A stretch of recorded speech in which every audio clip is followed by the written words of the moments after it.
प्रयागराज महाकुंभ में श्रद्धालुजनों की भारी भीड़ है। लगभग 8 से 10 करोड़ श्रद्धालु इस समय प्रयागराज के अंदर मौजूद है। कल भी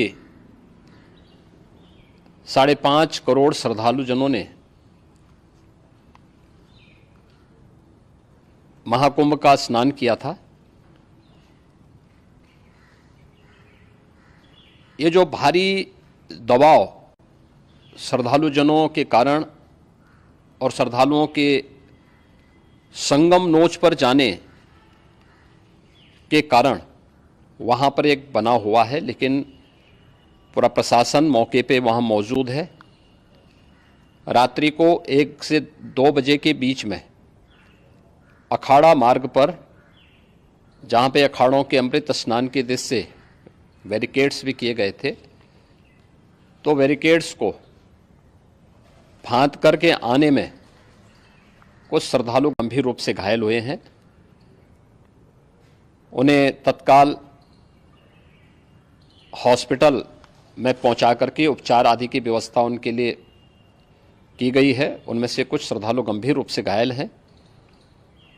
लगातार प्रशासन स्थानीय स्तर पर श्रद्धालुओं की सकुशल स्नान कराने के दृष्टि से रात्रि को कल सायंकाल 6:30-7 बजे से ही मौनी अमावस्या का मुहूर्त प्रारंभ होने के बाद से ही लगातार लगा हुआ है।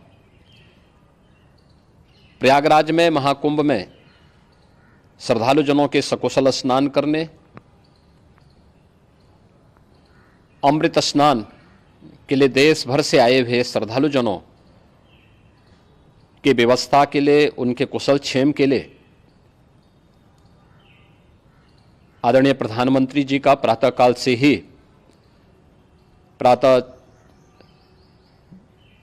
से ही उनके लगभग 4 बार प्रधानमंत्री जी ने हालचाल लिया है। माननीय गृह मंत्री जी ने, माननीय राष्ट्रीय अध्यक्ष भारतीय जनता पार्टी श्री JP नड्डा जी ने,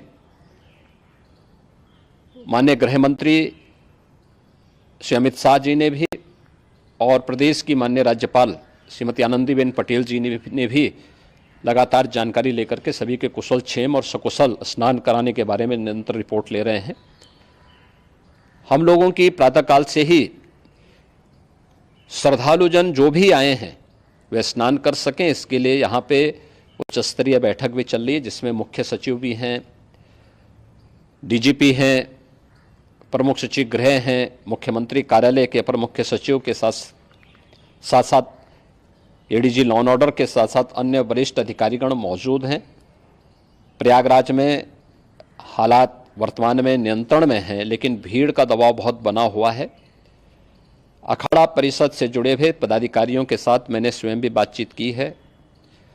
आचार्य महामंडलेश्वरों से भी, पूज्य संतों के साथ भी मेरी बातचीत हुई है, और पूज्य संतों ने बड़ी ही विनम्रता के साथ इस बात को कहा है कि नहीं, श्रद्धालु जन पहले स्नान करेंगे और फिर जब उनका दबाव कुछ कम होगा और वे सकुशल वहाँ से निकल जाएंगे, तब हम लोग स्नान करने के लिए संगम की तरफ जाएंगे।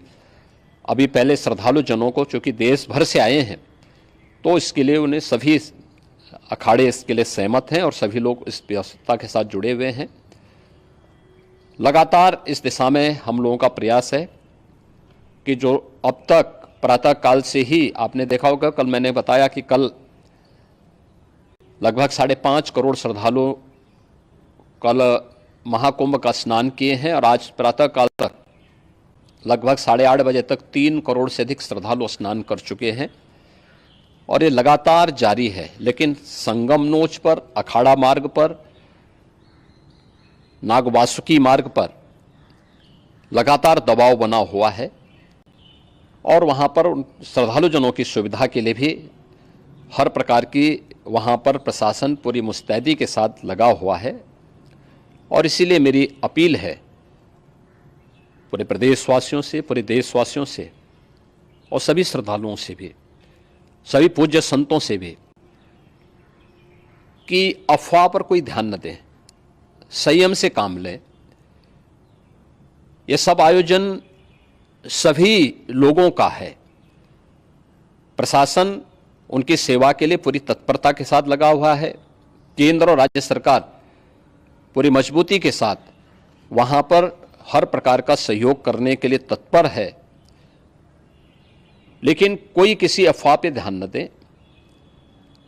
कोई भी व्यक्ति नकारात्मक अफवाह फैलाने का प्रयास करेगा, उस प्रकार से नुकसान हो सकता है।